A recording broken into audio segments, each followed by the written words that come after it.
మీరు మీరు చెప్పిన దాన్ని బట్టి ఇప్పుడు చండీ పారాయణ కానీ చండీ యాగం కానీ చేయడం వల్ల వాళ్ళ కోరికలు సిద్ధిస్తున్నాయి అన్నారు. ఇది ఓన్లీ కోరికల యుగానికి సంబంధించిన వరకేనా, మోక్షానికి సంబంధించిన జ్ఞానం లభిస్తుంది? దీనికి అది ఇక్కడ ఏంటంటే, ఏదైనా ఒక కర్మని మనం కోరికతో చేస్తే ఆ కోరికని మనకు ఆ కర్మ ప్రసాదిస్తుంది. అదే కర్మని నిష్కామంగా చేస్తే అది మన చిత్తశుద్ధి కారణం అవుతుంది. కాబట్టి ఇప్పుడు మనం చండీ పారాయణ చేసినా, హోమం చేసినా, ఏం చేయించినా మనం చేసినా అథవా చేయించినా కూడా ఏ విధమైనటువంటి కామన లేకుండా చేస్తే అది మనకి చిత్తశుద్ధిని ప్రసాదిస్తుంది. తద్వారా ఆ చిత్తశుద్ధి వస్తే తర్వాత మనకి మోక్షాన్ని అంటే వేదాంత తత్వం మనకు అర్థం అవుతుంది. చిత్తశుద్ధి ఎంతో మందికి వేదాంత తత్వం అర్థం కావట్లేదు, చెప్తే అర్థం కావట్లేదు. ఎందుకు అనంటే లౌకిక విషయం అయితే వెంటనే అర్థం అవుతుంది.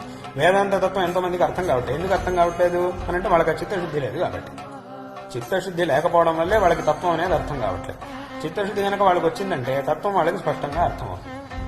కాబట్టి ఆ చిత్తశుద్ధి రావడానికి ఈ నిష్కామ కర్మాచరణ అనేది ఎంతో అవసరం.